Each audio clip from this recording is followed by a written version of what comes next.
Buenos días, buenas tardes, buenas noches.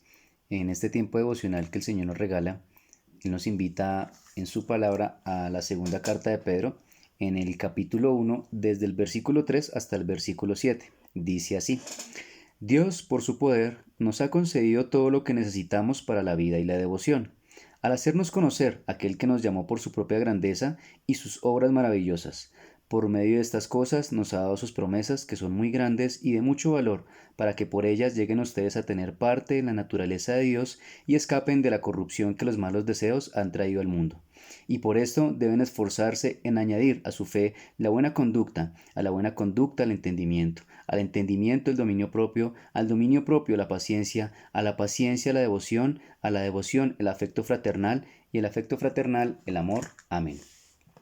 El Señor en su palabra hoy nos recuerda ese llamado al que nos ha dado a los que llama Él mismo como su iglesia, sus hijos, sus creyentes, a todo aquel que, como dice su palabra, si hemos recibido y creído en Jesús, en su nombre, tenemos derecho a participar de ese reino de los cielos, porque por medio de Jesús está la salvación, del perdón de nuestros pecados, de esos pecados que justamente nos mereceríamos como castigo la muerte, el infierno.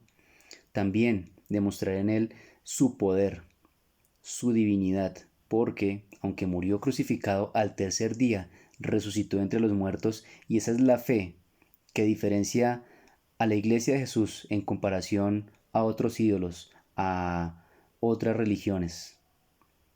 Y tercero, que Jesús también ha dado una promesa, que estaría con nosotros todos los días hasta el fin de los tiempos.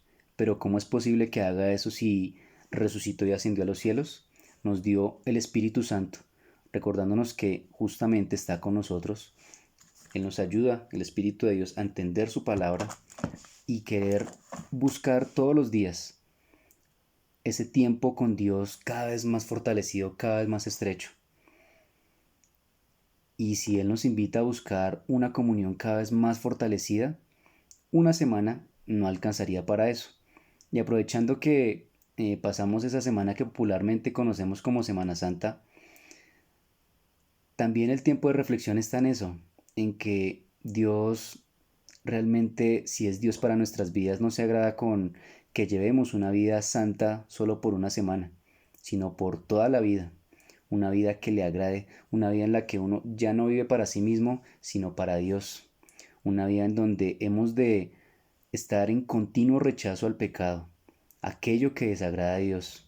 Cada uno de nosotros sabe qué es eso que en su mente existe, que lo aleja de Dios, qué es eso que en sus palabras, en sus dichos, en su forma de transmitir, de comunicarse, también desagrada a Dios, en sus actos, qué es eso que aquello desagrada a Dios.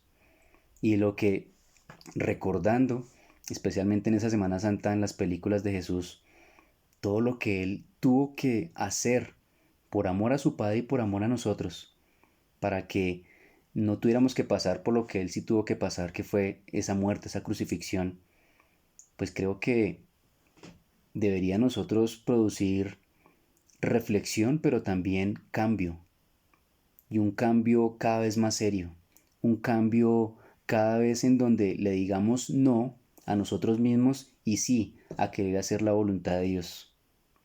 Una vida en la que, aunque uno sepa que todavía viviendo en esta carnecita, sujeta a pasiones, a tentaciones, busquemos cada día más de Dios, busquemos cada día más que Él nos llene de su amor, de la fe para hacer resistencia a esas tentaciones, a todo aquello que desagrada a Dios.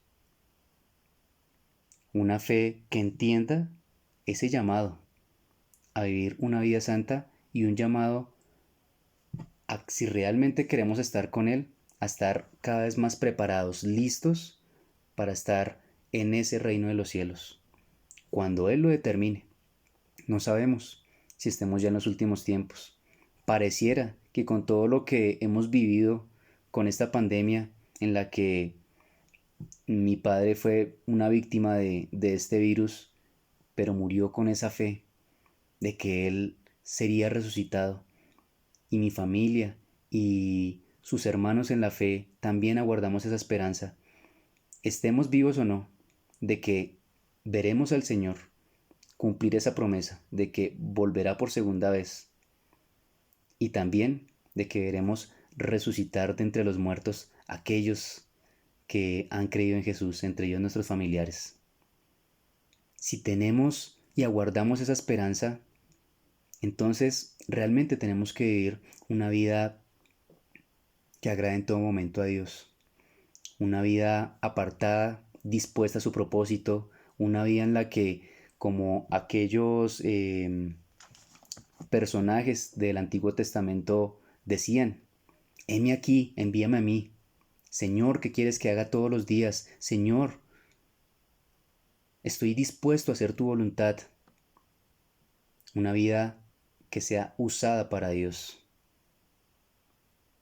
Una vida en la que no alcanza con una sola semana, sino todo lo que reste, en lo que Dios determine en cada uno de nosotros, el tiempo que Él haya establecido para que sea digna, agradable, llena de fruto, llena de amor a Él, al prójimo, a obediencia a su palabra. En la reflexión del día de hoy, y que el Señor nos ayude a ser cada día más santos delante de Él, a decirle no a nosotros mismos y sí a Él. Como Jesús dijo, no se haga mi voluntad, sino la tuya, Padre. Dios les bendiga.